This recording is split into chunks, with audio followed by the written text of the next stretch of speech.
ये देखा जाता है गिरफ्तारी के बाद अगर उनके पास गैर कानूनी असला होगा, जो गिरफ्तार हुए हैं, तो उनके खिलाफ जो है गैर कानूनी असले का मुकदमा दर्ज होगा, और जो लाइसेंस वाले होंगे उनके खिलाफ जो है वो इक़दाम कत्ल के मुकदमा दर्ज होते हैं, क्योंकि उनकी गोली से लोग जख्मी हुए हैं। नहीं जी, ये स्ट्रीट क्राइम का तो कोई वाक़या नहीं है। इसमें ये जितने भी अफराद हैं तमाम के तमाम हवाई फायरिंग के नतीजे में ही जख्मी हुए हैं। और ये कोई मतलब हवाई फायरिंग का तरीका ये होता है कि जब आप आसमान की तरफ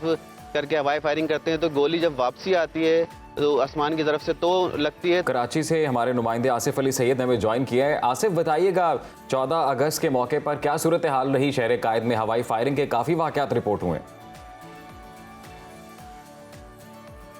जी बिल्कुल, ये कोई पहली दफ़ा की बात नहीं है। ये जब भी 14 अगस्त हो या न्यू ईयर नाइट हो, ये हवाई फायरिंग का सिलसिला इसी तरह होता है। 14 अगस्त की रात में जब फायरिंग का सिलसिला 12 बजे के बाद शुरू हुआ तो उसके कोई आधे पौन घंटे के बाद तकरीबन फिर जख्मियों की आमद का जब अस्पताल सिलसिला शुरू होता है तो पता चलता है कि कितनी बड़ी तादाद है। और शुरू में तो 8-10 लोग ही हमें रिपोर्ट हुए थे, लेकिन जैसे जैसे टाइम गुजरता गया, रात गुजरता गया, ये तादाद बढ़ती गई और ये रात गए तक जो है 75 तक पहुंच गई थी। लेकिन जब बाद में जब इनको काउंट किया गया तो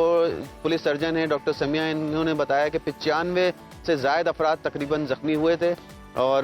जो उसमें कुछ शदीद ज़ख्मी भी थे। एक बच्चा नॉर्थ नाज़ाबाद के इलाके में जहाँ बहक हुआ था, वो भी इस तरह से हुआ था कि उसके मामू ने जो हवाई फायरिंग करने के लिए अपना पिस्तौल निकाल के साफ करके रखा था, तो वो बच्चे ने उठा के फायर किया था, वो उसको ही गोली लग गई थी तो वो जहाँ बहक हो गया था। तो उसके मामू को वकार नाम था, उनको गिरफ्तार भी किया था पुलिस ने। इसके अलावा जो हवाई फायरिंग करने में मुलविस अफराद थे वो टोटल 40 अफराद जो हैं पुलिस ने उसके बाद गिरफ्तार किए हैं, जिसमें एक CTD के पुलिस अफसर हैं ASI, उनको भी गिरफ्तार किया था। तो ये एक आम सी रूटीन है, जितनी भी आगाही मुहिम चलाई जाए, जो भी किया जाए, इससे पहले बताया जाता है और सोशल मीडिया के जरिए भी अब तो बताया जाता है कि हवाई फायरिंग से गुरेज किया जाए, क्योंकि हमें ये बताइएगा कि ये जो सारे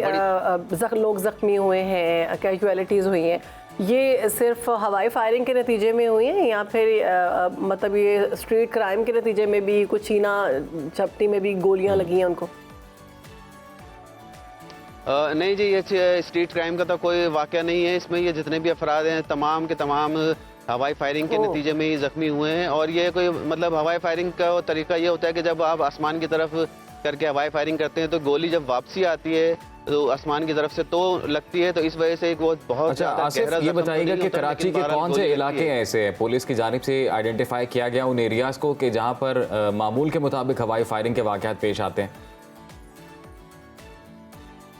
तकरीबन तमाम ही शहर में होती है फायरिंग, लेकिन ये डिस्ट्रिक्ट सेंट्रल और डिस्ट्रिक्ट ईस्ट में बहुत ज़्यादा इजाफा ये रिपोर्ट हुए वाक़यात हवाई फायरिंग के, और बहुत ज़्यादा हवाई फायरिंग थी। और लोगों को ये भी कहा जाता है आमतौर पर भी कि घरों की छतों पर ना खड़े हों, खुले मकामात पर ना खड़े हों जब इस तरह के वाक़यात हो रहे हों, और खिड़कियों में भी घरों की मना किया जाता है कि ना खड़े हों, क्योंकि जब हवाई फायरिंग की जाती है तो वो बिल्कुल सीधी रख के भी राइफल या पिस्टल नहीं की जाती, कभी तिरछी भी होती है, तो उससे जो बिल्कुल सही बात है और इससे नाखुशगवार वाक़यात अक्सर रोनुमा हो जाते हैं। आसिफ, ये बता दीजिएगा जाते जाते कि आपने बताया कि जिन लोगों ने हवाई फायरिंग की उन्हें गिरफ्तार भी किया गया है, तो क्या कानूनी कार्रवाई हुई है मजीद?